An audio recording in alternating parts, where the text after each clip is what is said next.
Play it safe. Don't make other people uncomfortable. Straighten your hair. Don't challenge authority. These were many of the things I heard growing up, oftentimes as the only little Black girl in my class, and oftentimes I heard even as I started my career, and many times as the only young Black woman on my team. But that's not unique to just me.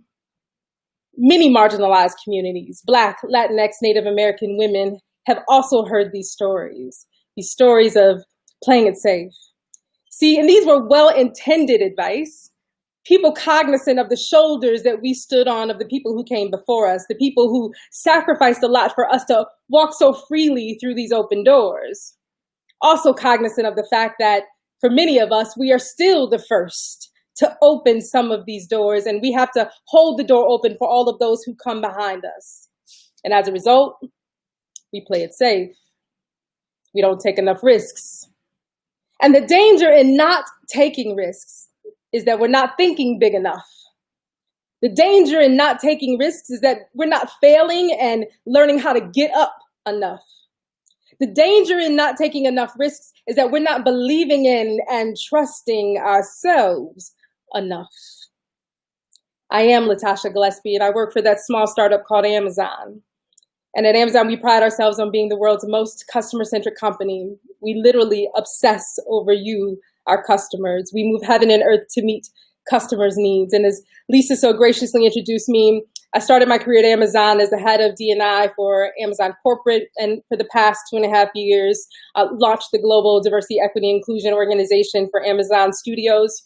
We are the part of the organization that brings you the content on Prime Video, and it's a pleasure to be with you.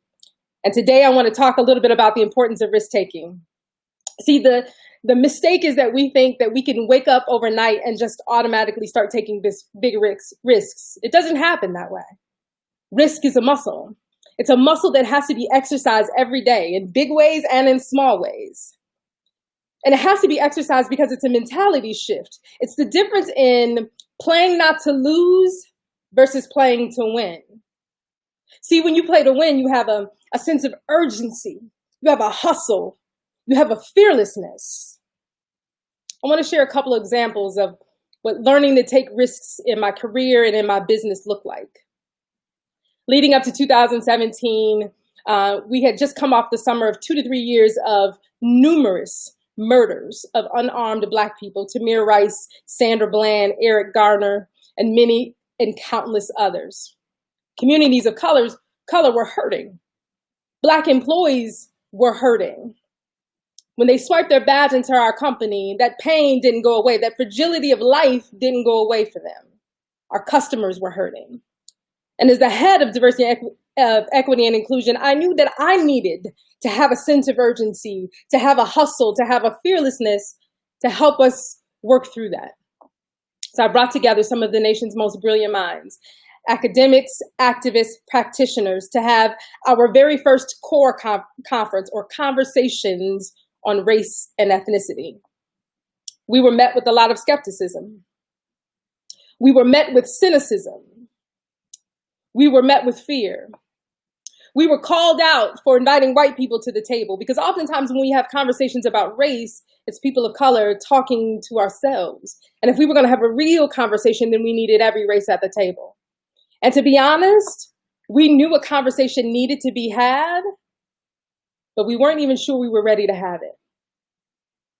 We weren't really sure we were capable of having such a messy conversation at work, but we knew our employees needed it. Not just our employees of color, but we knew our white employees needed too, because they too had watched what had happened and oftentimes didn't have the words to say, so they said nothing, and didn't know what to do, so they did nothing, and their silence was complicit. When we brought people together for this conversation on race and ethnicity, we dove into topics like white supremacy and fragility. We talked about modern day redlining. We talked about the history of wealth and economics in our country. We talked about systemic racism, sexism, homo and xenophobia within the tech industry. Now, for some of you, you're not batting an eye because that's a normal Tuesday in today's climate. But in January of 2018, these conversations were not happening in corporate America, and they definitely were not happening in the tech industry. As a result, For 2 full days, we packed out our meeting center. Black, white, Asian, Native American, Latinx people filled every seat and even the floors and lines out into the hallway.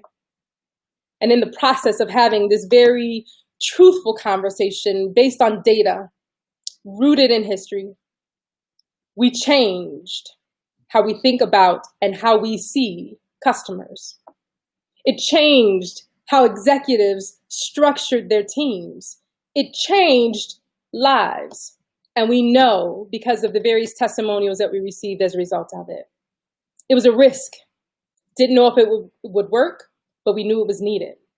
But risk like that emboldened me to approach Dr. Wayne Frederick, the president of Howard University, at a reception.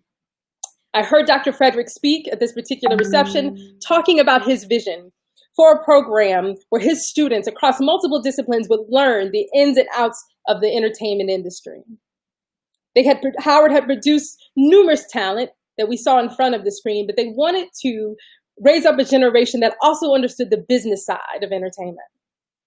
At the time, I didn't know Dr. Frederick, and at the time, I didn't even work at studios, but I knew that the vision he spoke of aligned to our values as a company.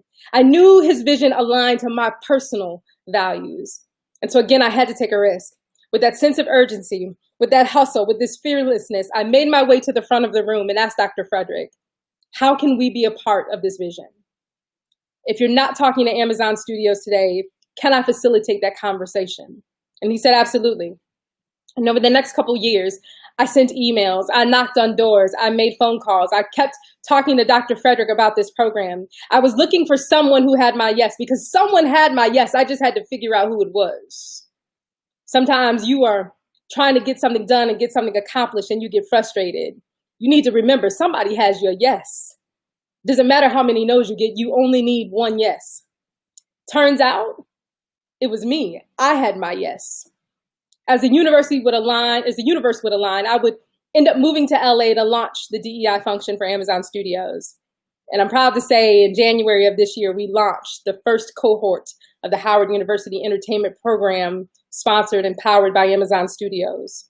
We welcomed 11 undergraduate and graduate students across 4 disciplines to LA for an immersive 2-semester program teaching them the business side of Hollywood. But I didn't forget those shoulders and those sacrifices of those who came before me that I'm standing on. And I didn't forget my responsibility and accountability to stand in the gap for those who were coming behind me. So we built this program with equity. See, we know some of our best and brightest students in this country are at HBCUs, yet 75% of HBCU students receive Pell Grants. So we knew that in order for this program to be a success, we had to make sure that students didn't have to worry about anything except for learning and doing their jobs. So we built this program covering their needs: tuition, housing, food stipends, living stipends, travel and transportation expenses. Our hypothesis was, if we level the playing field, they will exceed our expectations. And we were right. We talk about this program like it's a great thing that we did for Howard and a great thing we did for students, and it was. But truth be told, the students did a great thing for us. The energy, the innovation, the enthusiasm that they brought to our organization, the ideas, we will be forever changed because of them. And because of them, we are pleased to renew the program again in 2021. These are just 2 examples that have taught me the importance of disregarding sometimes well-intended advice. I will continue to challenge authority. I will continue to use data to make other people uncomfortable.